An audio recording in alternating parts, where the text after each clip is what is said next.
I was in shape and I was capable of doing it, I just had to kind of put my fears aside and run fearless, because it's easy to kind of spook yourself a little bit in the 400-meter hurdles with there being a 400, but also with barriers in the way. It's kind of easy to psych yourself out, so I just kind of had to turn my mind off for a second.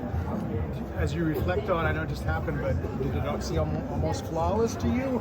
Was there a moment where you felt like the pattern slipped out of sync there at all, or was it just smooth the whole way? Yeah, it was actually pretty smooth the whole way. It was the exact pattern that we've been focusing on all season, so to finally see it come to fruition was very special.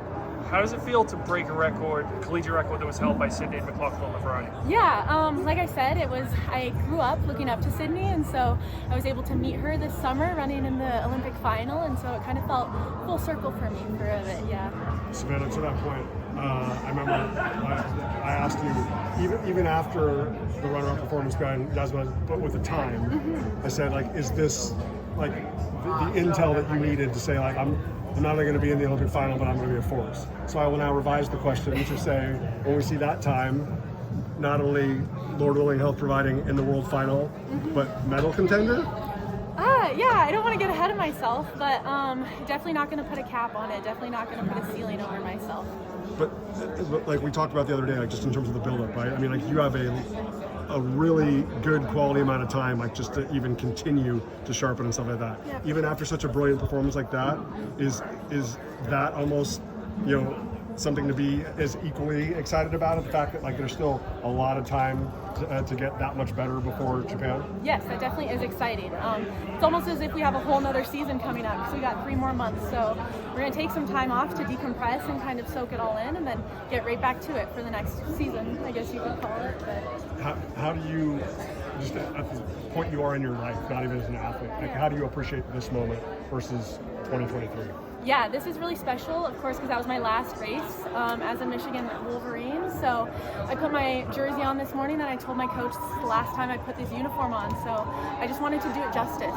Michigan has given me a lot in the last 4 years, and my coaches and the support staff have been through my side through all the ups and downs. And so just wanted to make everybody proud. My whole family is in the stands, my parents, brother, sister-in-law, baby nephew, and everybody. So just trying to do it for everyone else and make everybody proud. Did you have a time in mind that you thought you could hit coming in? Yeah, so I kind of alluded to it before, but back in February I wrote on the whiteboard in my room 52.70, and so every morning I woke up and I looked at it, and I knew that that was what it was going to take to break the collegiate record, and that was a goal for me throughout the season, so I definitely manifested it as much as possible this year. Yeah, and you're top 10 all time in the world, so how does that feel? That feels pretty unreal. I actually didn't realize that until a couple minutes ago. I was reading some messages from my teammates, so yeah, that's pretty crazy. I definitely never thought I was going to be here, especially if you asked me when I was a freshman, I would have told you that you're crazy if you told me that, so definitely feels pretty amazing. So how did you get to this point from being that freshman? Yeah, I think just a lot of trust in my coaching staff. I had a coaching change from freshman to sophomore year, so that was a big thing, and I have, over the last 3 years, have built great relationships with all of the coaching staff and all of my teammates, and I've always had so much support from my friends and my family, and so I definitely credit all of it to them, because I don't think that I would be here without any of them.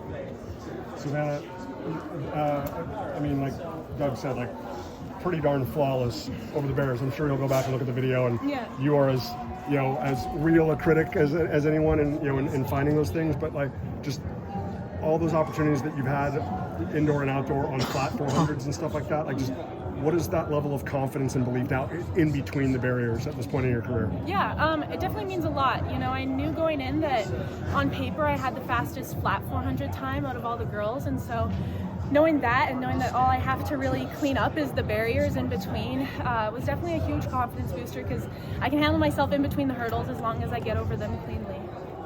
Yeah. Thank you. Congratulations. Thank you so much.